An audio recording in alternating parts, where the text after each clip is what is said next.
भ्रष्टाचार, महंगाई, इन सब तमाम मुद्दों को लेकर के नया बिहार, नया संकल्प, नई सरकार, अच्छी स्वास्थ्य, अच्छी चिकित्सा, शिक्षा, तमाम चीजों को लेकर के नए साल में बिहार बदलाव की ओर चलेगा। एक ही मुखिया लगातार लगभग 20 वर्षों से हैं, लेकिन बिहार के बेरोजगारों का, मजदूरों का पलायन नहीं रुक पाया है। हम लोग महज 17 महीना सरकार में आए, सरकार का कार्यशैली में बदलाव हो गया, कोई पेपर लीक नहीं हुआ। 5 लाख बेरोजगारों को नौकरी मिला। आज भी अपराध सर चढ़ के बोल रहा है, आज भी जंगल राज महाजंगल राज है। वो अधिकारियों से घेर के रहने पर सही चीजों को आपको अवलोकन नहीं होगा। अधिकारी लोग पुचारा पेटिंग कर करके जो दिखा रहे हैं उससे बचिए।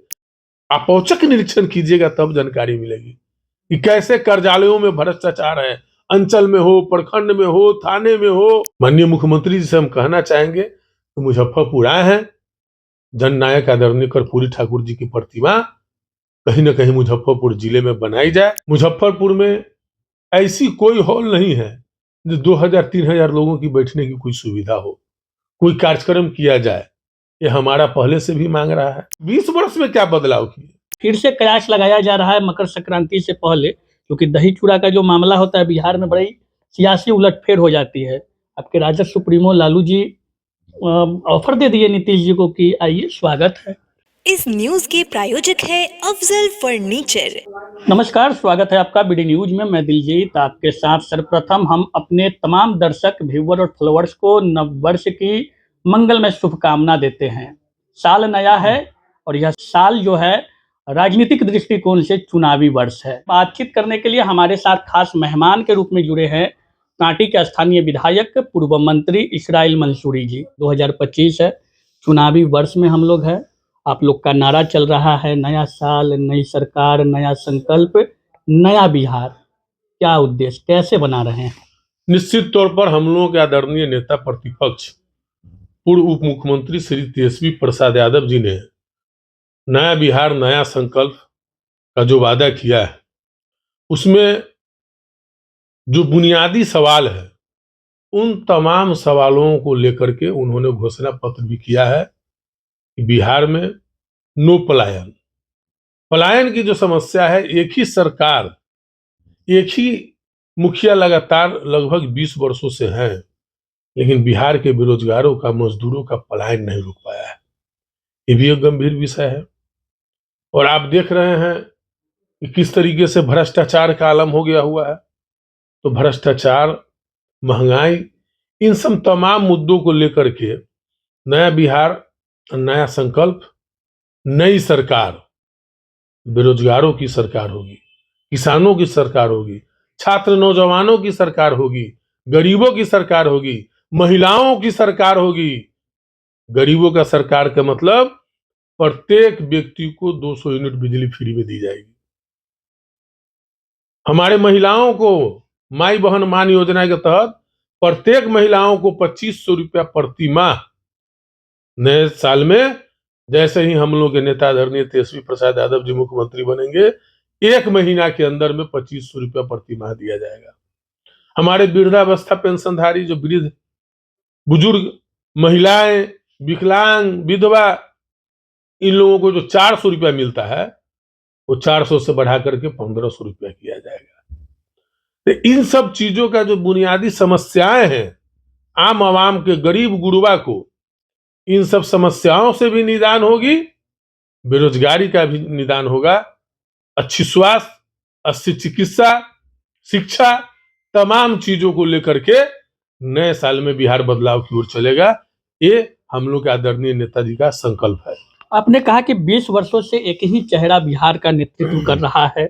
कभी सरकार में आप रहते हैं, कभी भाजपा साथ में रहती है, चेहरा एक ही रहता है और उनके नेतृत्व में ही आप बिहार सरकार में 17 महीने पार्टी के सरकार में रही। आप भी उस कार्यकाल में मंत्री बने और फिर से कयास लगाया जा रहा है मकर संक्रांति से पहले, क्योंकि दही चूड़ा का जो मामला होता है बिहार में बड़ी सियासी उलटफेर हो जाती है। आपके राजद सुप्रीमो लालू जी ऑफर दे दिए नीतीश जी को कि आइए, स्वागत है। देखिए, हम लोग जब सरकार में आते हैं, हम लोग महज 17 महीना सरकार में आए, सरकार का कार्यशैली में बदलाव हो गया। ऐतिहासिक फैसला लिए गए। आप देख रहे हैं किस तरीके से आर्थिक जनगणना कराई गई, आर्थिक आधारित जाति जनगणना कराई गई और दलित, वंचित, पिछड़ों, अति पिछड़ों के आरक्षण में 15% की वृद्धि हो गई। ऐसे ऐसे ऐतिहासिक फैसला लिए गए। महज 70 दिन में 2,22,000 सिर्फ शिक्षकों की नियुक्ति हुई, कोई पेपर लीक नहीं हुआ। तो ये और 5.5 लाख बेरोजगारों को नौकरी मिला। ये महज 17 महीना में IT पॉलिसी बनती है, खेल पॉलिसी बनता है, टूरिज्म पॉलिसी बनता है।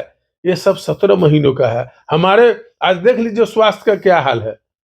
अभी हमारे क्षेत्र के कुछ लोग गए थे PMCH कांटी में, स्ट्रक्चर को रात में स्ट्रेचर के लिए 1,000-2,000 रुपया डिमांड होता है, तब स्ट्रेचर मिल रहा है। ऐसी व्यवस्था हो गई। और हम लोग के नेता आदरणीय प्रतिपक्ष श्री तेजस्वी प्रसाद यादव जी स्वास्थ्य मंत्री थे, तो जो है रात में औचक निरीक्षण, आधी रात में, ठंड के मौसम में भी चले जाते थे, लोगों में भय था, डॉक्टर समय पर आ रहे थे, दवाइयां मिल रही थी और मरीजों का समुचित इलाज हो रहा था।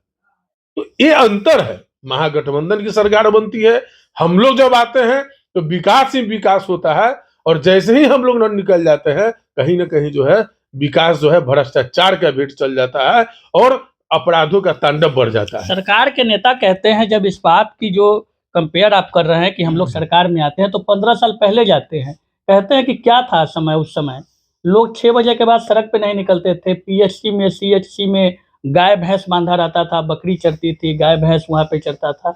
इन सब स्थिति को बताते 15 हैं। साल पहले, 20 साल पहले की लोग बात करते हैं। 2 दशक हो गए, जो बच्चे थे सो जवान हो गए, अब बहुत लोगों को बच्चे हो गए। इतना 2 दशक का जो टेन्योर रहा, आपको बिहार के सम्मानित जनता आपको कुर्सी दिया, तो ठीक है, आप 20 वर्ष में क्या बदलाव किए? आज भी अपराध सर चढ़ के बोल रहा है, आज भी जंगल राज महाजंगल राज है, माफियाओं का बोलबाला है, सभी जगह पर शराब बिक रहा है, शराबबंदी है, गुटखा का भी बंदी है। कोई ऐसा इलाका नहीं जाइए जहां गुटखा नहीं मिल रहा है। तो ये राजस्व की इतनी बड़ी क्षति जो राज्य को हो रही है, आखिर यह क्षति को भरपाई कैसे? क्षति भी हो रही है और हर जगह सामान भी उपलब्ध है। एक कानून व्यवस्था फेल्योर ही नहीं इसको कह सकते हैं, ये स्थिति बनी हुई है। रोड, नाला, सड़क, बिजली, पानी, तमाम सुविधा की बात कर रहे हैं कि सब कुछ पहुंचा दिए गांव गांव। अच्छा, रोड नाला तो अभी देख रहे हैं हमारे ही क्षेत्र में इतना सारा जर्जर सड़क है। लगातार हम लोगों ने जैसे विभाग को लिखने का काम कर रहे हैं, माननीय मुख्यमंत्री जी से भी पहले मिल करके अवगत कराए हुए हैं, विधानसभा में भी हमने क्वेश्चन उठाने का काम किया है। यही तो विकास है। लेकिन लगे हुए हैं हम लोग भी, और हर हाल में इनको करना पड़ेगा। प्रगति यात्रा पे मुख्यमंत्री आज मुजफ्फरपुर में है, अपने जिले में है, समीक्षा कर रहे हैं बिहार भर में, मुजफ्फरपुर में भी समीक्षा करने आए। क्या देखते हैं? बहुत हम स्वागत करते हैं, आए हैं, अच्छी बात है। लेकिन माननीय मुख्यमंत्री जी से हम कहना चाहेंगे कि आप डायरेक्ट समीक्षा करें, जनताओं की बात को समझे। वो अधिकारियों से घेर कर रहने पर सही चीजों को आपको अवलोकन नहीं होगा। अधिकारी लोग पोचारा पेंटिंग कर करके जो दिखा रहे हैं उससे बचिए, डायरेक्ट जनता के संवाद कीजिए। और नीचे जो तबके में भ्रष्टाचार का सीमा है, आप औचक निरीक्षण कीजिएगा, तब जानकारी मिलेगी कि कैसे कार्यालयों में भ्रष्टाचार है। अंचल में हो, प्रखंड में हो, थाने में हो, जिला मुख्यालय में हो, बिना रिश्वत के कोई भी काम नहीं हो रहा है। तो ये ऐसे नहीं होगा। आप अधिकारियों के बीच से आते हैं और फिर अधिकारियों के बीच से ही चले जाते हैं, आपको जमीनी हकीकत नहीं मालूम होगा। आप जमीनी हकीकत को समझिए, तब जाकर के प्रगति यात्रा और ये जो आप लगभग 250 करोड़ रुपया जो खर्च हो रही है सरकार का, तब यह खर्च का कोई ना कोई मायने होगा। अधिकारियों के साथ मिल करके अधिकारी प्रोग्राम बना रहे हैं, और आइए और अधिकारियों के बीच से ही आप चले जाते हैं, जनता से आप रूबरू नहीं होते हैं और औचक निरीक्षण नहीं करते हैं, तो जमीनी हकीकत आपको मालूम होती कई नहीं है। योजनाओं का उद्घाटन, शिलान्यास लगातार मुख्यमंत्री प्रगति यात्रा में कर रहे हैं, क्योंकि मुजफ्फरपुर के एक विधानसभा के आप भी विधायक है, कांटी के 11 विधानसभा का बड़ा क्षेत्र है, मुजफ्फरपुर नगर निगम है अपना। स्थिति क्या है वो किसी से छुपी नहीं है, लेकिन मुख्यमंत्री अगर आए हैं तो उनसे क्या उम्मीद है कि जनप्रतिनिधि होने के नाते करते हैं, क्या होना चाहिए मुजफ्फरपुर के लिए जो जनता के हित में बेहतर हो? नहीं नहीं, निश्चित तौर पर माननीय मुख्यमंत्री जी आए हैं तो हम तो चाहेंगे कि मुजफ्फरपुर के सर्वांगीण विकास हो और कुछ नया दे करके जाएं। मुजफ्फरपुर में ऐसी कोई हॉल नहीं है जो 2000-3000 लोगों की बैठने की कोई सुविधा हो, कोई कार्यक्रम किया जाए। ये हमारा पहले से भी मांग रहा है और माननीय मुख्यमंत्री जी से हम कहना चाहेंगे कि भारत रत्न जननायक कर्पूरी ठाकुर जी का पूरे जिला में कहीं भी आदमकद प्रतिमा नहीं है। माननीय मुख्यमंत्री जी से हम कहना चाहेंगे कि मुजफ्फरपुर आए हैं, जननायक आदरणीय कर्पूरी ठाकुर जी की प्रतिमा कहीं ना कहीं मुजफ्फरपुर जिले में बनाई जाए, ताकि जो आने वाली पीढ़ी है उनको भी ज्ञात हो समाजवाद धरती पर जिंदा रहे। इसलिए वैसे और समाजवाद के मानने वाले हैं, समाजवादी हैं माननीय मुख्यमंत्री जी, तो कम से कम समाजवाद जिंदा रहे, इसका ख्याल उनको करना चाहिए। शादी का फर्नीचर सेट 34,500 से स्टार्ट। AFZ फर्नीचर के ऑफिशियल यूट्यूब चैनल पर विजिट करिए विशेष जानकारी के लिए और परचेज करिए बिहार के सबसे बड़े शोरूम से।